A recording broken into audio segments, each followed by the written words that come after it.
Somehow আমার জন্য মনে হচ্ছে একটু লাকি বছর। কারণ মাঝখানে বেশ কয়েক বছর আমি পারিবারিক কারণে একটু কাজ থেকে দূরে ছিলাম। বাট কাজ শুরু করার পর থেকে এ পর্যন্ত এটা আমার ফোর্থ সিনেমা। গত এক বছর পরে আমি 4টা সিনেমা শুটিং শেষ করি। তো একটু আগে ভাইয়া যেটা বলছেন, এখন সিনেমা একটা ভালো সময় যাচ্ছে ইনশাল্লাহ। এবং আমরা সবাই এক্সপেক্ট করি যে সিনেমা যত সামনের দিকে যাবে আমাদের বাংলা সিনেমা আবার ঘুরে দাঁড়াবে, আমরা স্ট্রং একটা জায়গায় যাব এবং আমাদের ইন্ডাস্ট্রিতে সিনেমা মানুষের উপর খুব দুর্দান্ত একটা ইম্প্যাক্ট ফেলবে। তো সেই জায়গা থেকে যদি আমার সিনেমা কোনো পার্টিসিপেশনে থাকে, তাহলে এটা আমার জন্য অনেক বড় ব্যাপার।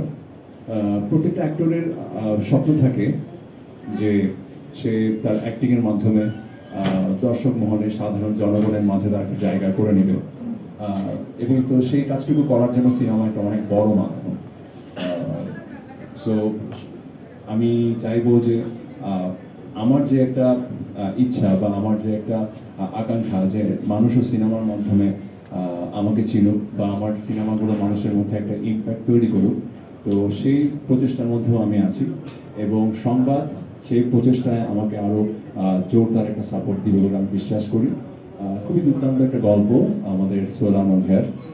আমি যখন প্রথমবার গল্পটা শুনি এবং প্রথম গল্প শুনে চরিত্র শুনে আমি প্রথম ভেতরে ভেতরে ডিসিশন নিয়ে ফেলেছিলাম যে চরিত্রটা আমার করা দরকার। কারণ সবসময় সব চরিত্র সবার ভাগ্যে জোটে না। আমি লাকি যে সংবাদে যে চরিত্রটা আমি করছি সেই চরিত্রটা আমি করার সুযোগ পেয়েছি। থ্যাঙ্কস টু সোহেল আহমদ ভাই আমাকে সেই যোগ্য মনে করার জন্য, অ্যান্ড খোকন ভাই। তো সবকিছু মিলে আমার কাছে মনে হয় যে এখন যেহেতু বিভিন্ন প্যাটার্নের বিভিন্ন ঘরানার গল্প আমাদের ইন্ডাস্ট্রিতে আসছে, তুফান আসছে, জঙ্গলি আসছে, প্রিয়তমা দেখছি, রাজকুমার দেখছি, সো ডিফারেন্ট প্লটের গল্প কিন্তু আসছে এবং সেই জায়গা থেকে সংবাদ একটা ডিফারেন্ট প্লট হিসেবে আপনাদের সামনে হাজির হবে।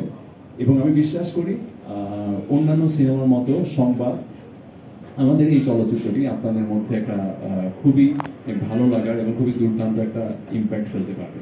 সবাই আমাদের জন্য দোয়া করবেন যাতে আমরা ঠিকঠাক ছবিটার কাজ শেষ করতে পারি। Thank you so much.